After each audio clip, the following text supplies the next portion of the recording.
Well, JR, while we were riding out here, we actually met with the Southeastern Storm Chasers, and they said that they were actually here whenever the storm came through, and they saw quite a bit of damage. Right, Chris? Yes, that is right. When we was chasing the system, we knew a couple days in advance that we was going to have some possible tornadoes with the associated with Fred as it was coming into the Carolinas.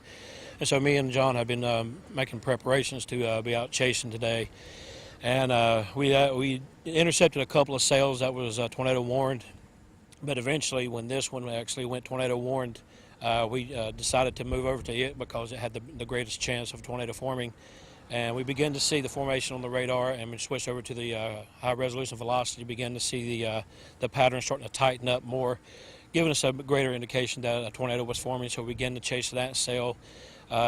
We was probably within half a mile of it when it was on the ground, and it was just a complete whiteout. It was completely rain wrapped, and finally when it got a little bit more ahead of us, we was able to see the wall cloud and begin to see the funnel starting to take shape a lot better. And it was at that time that I told John to go ahead and contact the National Weather Service and make sure that they get their alerts out. So when you say whiteout, what does that mean? Just so much rain you can't see? That's exactly right. It was just so much rain you couldn't even see probably maybe 2 or 3 feet in front of our vehicle. I mean, we was just absolutely at a standstill. We've got emergency lights to warn people that we were stopped, and we just couldn't see anything. 1 minute the rain was going left, next minute it was going right, and it was just back and forth. And it was just a very, very touchy, nerve-wracking situation, to say the least. And eventually, when it got past, we was able to get back on the road and get in behind it because, like I said, we was within maybe half a mile of it when it touched down. Now, you guys took quite a few pictures and you saw a lot while you were out there. Can you tell our viewers what all you've seen so far?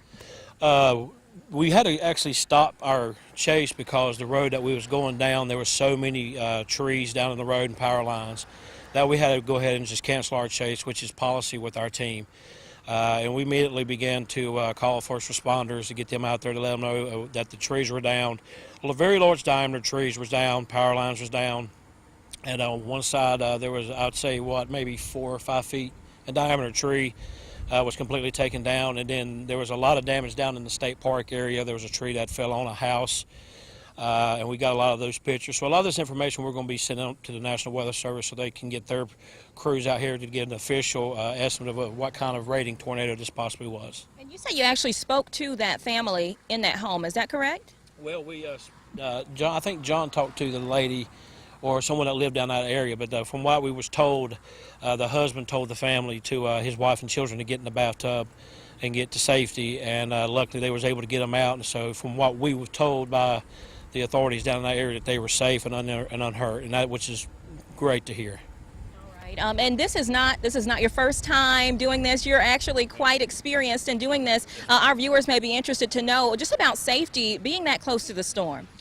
The main thing with tornadoes is to go to the centermost part of your house. A lot of times you hear people say get in the bathtub, and a lot of times that is not the best case scenario because there's been reports and things in the past where people was actually pulled out of the bathtub when a tornado hit out in the Midwest. So my advice to anybody that is going through a tornado is to make sure that you're in the centermost part of your house, away from all windows and doors, and make sure you have your cell phone with you. That way, if you get trapped, you can call for help. All right. Well, thank you, Chris, John. Thank you guys for your insight. They're actually going to another storm to continue to try to document what they're seeing. Fun fact, they said that this is their personal car decked out for what they're doing. So we certainly appreciate them and that. I'll send things back to you, JR. All right, Kayla, now at Dreher Island, thank you so much.